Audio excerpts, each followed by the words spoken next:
KCRW supporters include Simple Human, designing products to make people more efficient at home. Tools for efficient living. Online at simplehuman.com.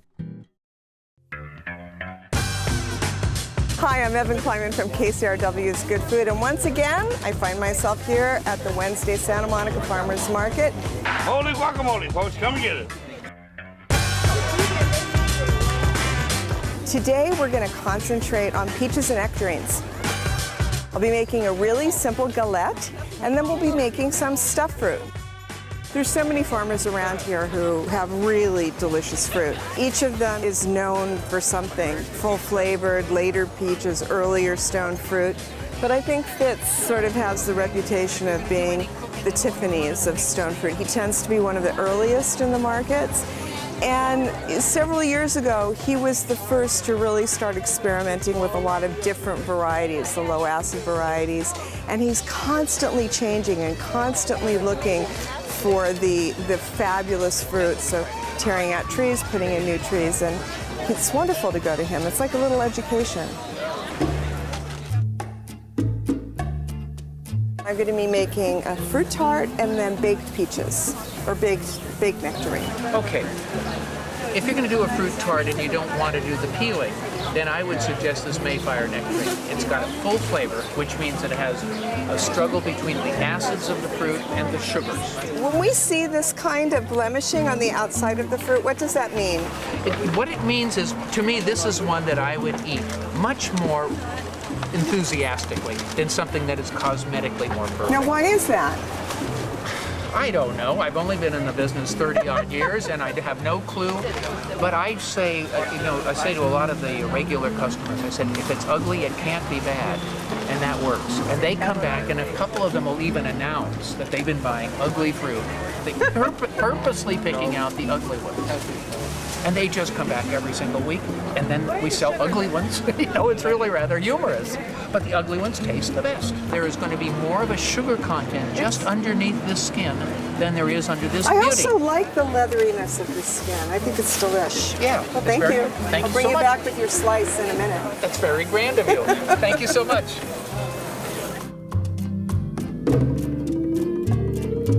I'm going to make a really quick galette. A galette is a folded over tart. And the reason I've chosen to use nectarines is so I can be really, really lazy and keep the peel. When peach and nectarine season really gets into swing and later on in the season when a lot of the purveyors are offering seconds, really use them for baking because they're so soft and luscious and filled with juice. They're the kind of peaches that you almost can't bite into unless you're leaning over, but perfect for a pie. We do need to add a nice little amount of sugar. Just to give it a little balance, very lightly. That'll just add a little bit of textural interest to the flavor, another layer. Now the purpose of flour in a tart is to thicken the juices so the juices won't run out of the tart. That was about 2 tablespoons. Lately I've been doing these classes, cooking from Trader Joe's, for people who just need help getting dinner together really simply during the week. And I discovered this particular product. I was skeptical, but it's pretty fine. It's tart dough, comes refrigerated and already rolled out. This is what's called a galette. When you go into nice restaurants and you order a galette and you think, ooh, that's so fancy. It's actually simpler to do than a regular tart. All we have to do is fill it. Ooh, that looks great. And now you're just going to fold it over. It's like a fruit burrito. This is a mixture of 1 whole egg with a couple tablespoons of heavy cream. It will make it a little shiny. It'll allow your dough to pick up color a little better. And it's also going to allow the sugar that I'm going to put on now to adhere to the tart. So now we're ready to take our little galette and put it into the oven. I'm baking it at 375 degrees, a preheated oven, about 40 minutes. I'm very excited.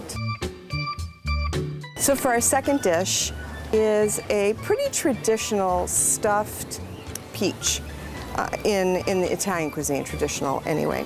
So I've cut around the pit to get this first little beautiful peach. Scoop out a little bit of the center. I'm going to use a melon baller. This peach is a little crisp, so it's the perfect thing to do for a baked peach. So we're going to peel the nectarine, and this, of course, at home will be going directly into your little composting apparatus. Cut it. Oh, I can smell the tart. The tart is starting to smell. I'm very excited. Just a tiny bit of sugar, not very much, just a tiny bit. And a very special ingredient. For peaches and nectarines, there is no better marriage because it's almonds. It's like alcoholic marzipan. You can use any kind of biscotti you like. Try and find one that isn't so sweet. These happen to be, they're really delicious, and they have chocolate in them. Typically, the ones that are very inexpensive are filled with sugar, so they last a long time. And there's a time and place for that, but not here. Mix it up just to see what kind of texture we have here. If your biscotti didn't have chocolate in it, what you'd want to do is you'd want to chop up a little bit of bittersweet chocolate. I think in this instance, bittersweet, it really marries better with the peach than milk chocolate. First of all, the melting point will be a little higher, and you'll keep sections of the chocolate more whole, which will be much more delicious when you're finishing and when you're ready to eat. Take your peach half and just, first of all, fill it up, get it as full as you can. And so now our challenge is going to be to find room for it in our fabulously huge oven. Oh my goodness, that's quick. Okay, so we're just going to put these, nestle them in there.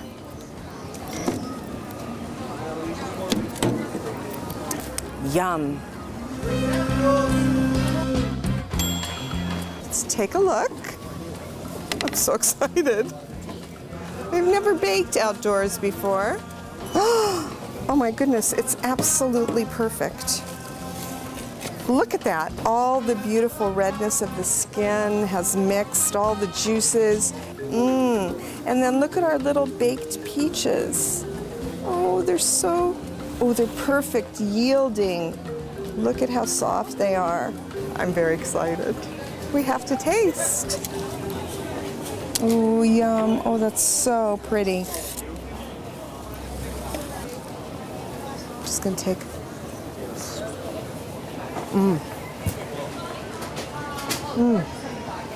There really is nothing like a fresh peach or nectarine pie. It's absolutely the first signal that summer is here.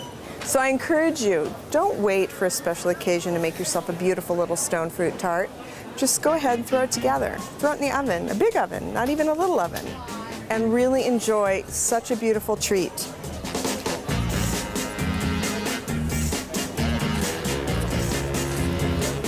So this is a little tart I just made. Yes. And these are little stuffed peaches. Wow. Wow. Are you ready? I am ready. Oh, man. That looks glorious. Absolutely glorious. And hot? Yeah, I just made it. You just made it now? Yeah, I just Right took your there? yeah, I just took your peaches over there and made it. This is great. Thank you so much. Okay, and I want you and Amanda have this too. Well, she's my employee. She might get some. Enjoy yourself. I sure will. Amanda. Oh, yeah.